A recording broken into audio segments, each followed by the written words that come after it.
It's NBA Mix here, and I'm back with another video. Now, here we're going to discuss how Joahkim Noah has been suspended for 20 games for violating the NBA drug policy. Now here it says New York Knicks center Joahkim Noah has been suspended for 20 games by the NBA for violating its anti-drug program by the league announced Saturday. And then it says verticals Adrian, I don't know the last name, sorry, first reported the news. The 32-year-old reportedly tested positive for an over-the-counter supplement.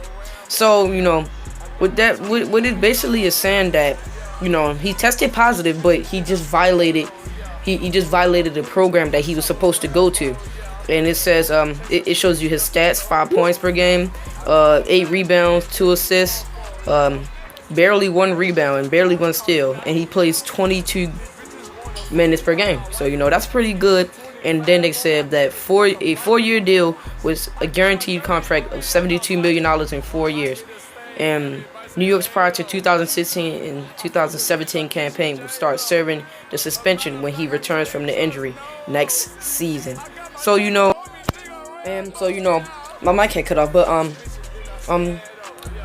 it's your boy NBA Mix, I just wanted to serve y'all the news because, I'm the server around here. It's your boy NBA Mix. I'm out. Yeah. We got London on the track. This is all God's doing, man, you can't plan it. But if the devil's in the details, then I'm satanic. About to take over your city and you can't stand it.